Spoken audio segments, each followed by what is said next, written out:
جب اچانک دھماکے سے مکہ مکرمہ کی در و دیوار لرز اٹھیں۔ حضور اکرم صلی اللہ علیہ وآلہ وسلم کی عمر مبارک 35 سال تھی کہ جب قریش نے خانہ کعبہ کی تعمیر نو کا فیصلہ کیا۔ سب قبائل نے کام کو آپس میں تقسیم کر لیا اور سب نے مل کر کعبے کی تعمیر جدید کے لیے اس کی دیواروں کو منہدم کرنا شروع کر دیا۔ جب بنیادوں تک پہنچے تو وہاں سبز رنگ کے پتھر ملے جو باہم جڑے ہوئے تھے۔ جیسے ہی ان پر کدال پڑی، ایک نہایت زوردار دھماکے کے ساتھ مکے کی در و دیوار لرز اٹھیں جیسے کہ بھونچال آ گیا ہو۔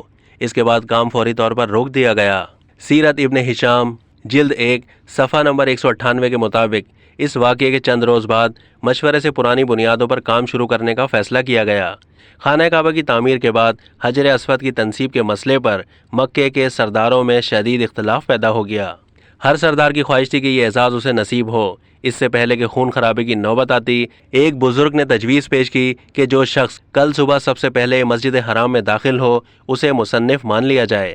دوسرے دن صبح حضور اکرم صلی اللہ علیہ وآلہ وسلم حسب معمول صبح صادق کے وقت حرم شریف کی جانب چل دیے۔ آپ صلی اللہ علیہ وآلہ وسلم جیسے ہی اندر داخل ہوئے، لوگ پکار اٹھے، ارے یہ تو محمد صلی اللہ علیہ وآلہ وسلم ہیں، یہ امین و صادق ہیں، ہم سب ان سے راضی ہیں۔ پھر سب نے حضور صلی اللہ علیہ وآلہ وسلم کی طرف رجوع کیا اور کہا کہ آپ صلی اللہ علیہ وآلہ وسلم جس کے حق میں چاہیں فیصلہ کر دیں، ہم آپ کے فیصلے پر رضامند ہیں۔ آپ نے معاملے سے آگاہ ہو کر اسی وقت جھگڑا ختم کر دیا۔ حضور اکرم صلی اللہ علیہ وآلہ وسلم نے ایک چادر منگوائی، اسے بچھا کر اس کے بیچ میں اپنے دستے مبارک سے حجر اسود کو رکھا اور تمام سرداروں سے فرمایا کہ وہ چادر کے کناروں کو پکڑ کر اٹھائیں۔ حجر اسود کے مقام پر پہنچ کر آپ صلی اللہ علیہ وآلہ وسلم نے خود حجر اسود کو اٹھایا اور اس کی مقرر کردہ جگہ پر نصب کر دیا۔